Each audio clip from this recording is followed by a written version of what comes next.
were not thousands. They were not protected by high walls. They did not come to win. They came to stand.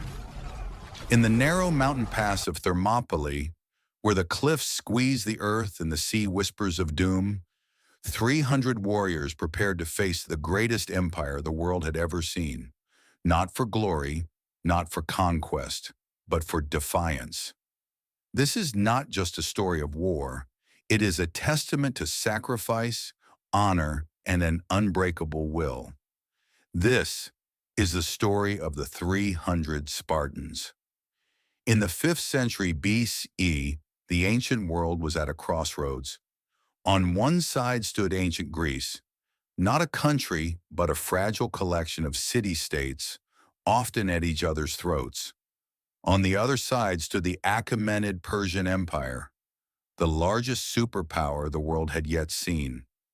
Led by Xerxes I, the king of kings, the Persian machine was unstoppable. To Xerxes, Greece wasn't a threat. It was a pebble in his shoe. He didn't just want victory, he wanted total submission. While other Greeks debated philosophy and art, Sparta engineered men. From the age of 7, boys entered the agoge. This wasn't a school, it was a forge. They were taught to endure hunger, to fight barefoot in the snow, and to survive in silence. A Spartan mother's parting words to her son were legendary. Come back with your shield, or on it. For a Spartan, there was no middle ground between victory and death. King Leonidas I was not a king of luxury. He had survived the agoge himself. When Persian messengers demanded earth and water as a sign of surrender, Leonidas gave them a different answer. He threw them into a well. Knowing he couldn't beat millions in the open, Leonidas chose the hot gates, Thermopylae, a pass so narrow that the Persian numbers would become their own nightmare. He took 300 men, all of them fathers, all of them prepared to never return. When the Persians finally attacked, they hit a wall of bronze. For 2 days, wave after wave of Persian infantry, including the elite immortals, were butchered in the narrow pass. The statistics were staggering. Ancient sources claim the Persians lost 20,000 men. The Spartans, almost none.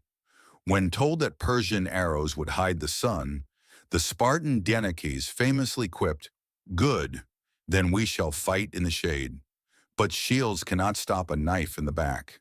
A local named Ephialtes, hoping for Persian gold, showed Xerxes a goat path that bypassed the Greek line.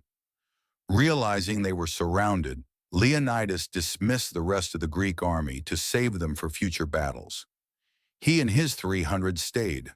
They didn't stay to hold the pass. They stayed to die so that Greece might live. Their final morning was met with a grim feast.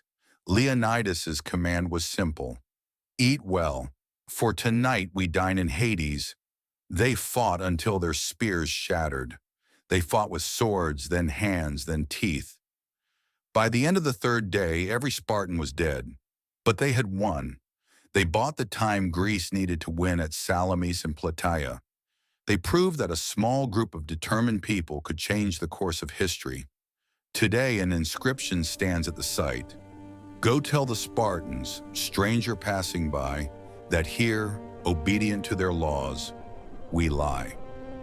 Their sacrifice was not a defeat. It was the birth of a legend that still echoes 2,500 years later.